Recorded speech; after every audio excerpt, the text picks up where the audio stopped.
This is not someone you want to mess with. Christophe Chiozo is a former middleweight world boxing champion. His boxing career is over, but he's picked a new fight. His mission is to help today's kids from France's rough housing estates get ahead through the noble art.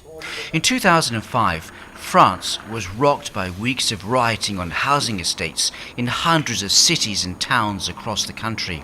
He's convinced they could erupt again soon. It's getting worse and worse. I think an urgent plan is needed.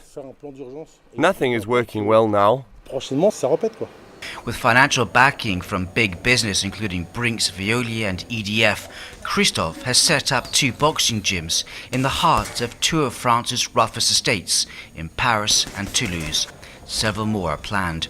The idea is simple. The youths who train in the rings get a workout and maybe even land a job. This is hard work, and that's the whole point. If big businesses are sponsoring this project, it's because they've been told that boxing is a good way of finding new talent. The companies who've poured around $500,000 into this club don't promise a job to anyone who turns up in the ring. What the instructors are looking for is regular attendance, punctuality, hard work, team building and positive attitude. In other words, everything a future employer would expect from a model employee. The aim is not to attract youth to take up boxing and say we will find you a job. It's definitely not that.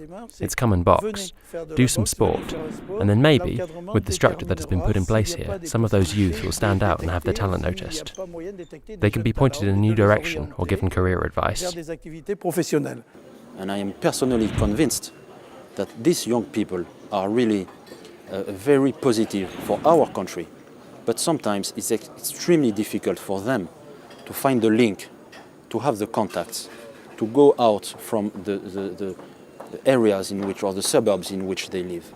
Fatty is one of those they have in mind. No job, but plenty of determination. Spotted by his instructor, he said he was interested in getting work experience, security and fire prevention. And that is what he's doing now during the day. Getting trained up costs around $1,200, and that's underwritten by the firms who put money into the boxing academies. That doesn't mean he's guaranteed a job at the end of it, but he's almost there. I started work at the age of 16 and worked in carpentry. But with the economic crisis, I had real trouble finding work. I've been in the club for 5 months, and they helped me get on this training scheme and finance the qualifications. And maybe even down the road, I could work for the firm if an opening comes up. The estates where most of these youths come from suffer from all the problems associated with poverty, poorly integrated minorities, high crime and unemployment at around 40%. In other words, a turn-off to employers. And they've been accused of discriminating against youths from these housing projects. So is this new involvement of captains of industry in this boxing project simply a way of buying a clear conscience? I have nothing to blame myself for, so I don't have to ease my consciousness or conscience. But it is true that doing business all time, all day, maybe personally I felt the need to do a project which has nothing to do with money, with financial values, and which is only dedicated to people and to sport.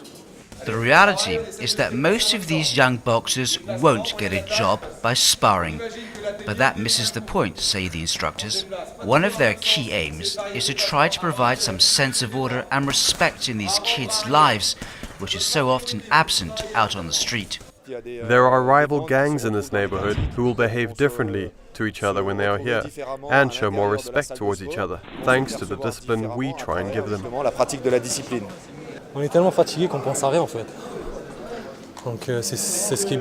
You're so tired you don't think about anything. Your daily problems, you don't even think about that. All that goes away when you're here, and the atmosphere is good. Everyone gets along, and that's why even after a hard day, I come here. It's what motivates me. Meanwhile, Christophe Chiozo, now aged 46, says he can't expect the kids turning up at his gym to put in a lot of effort and just watch.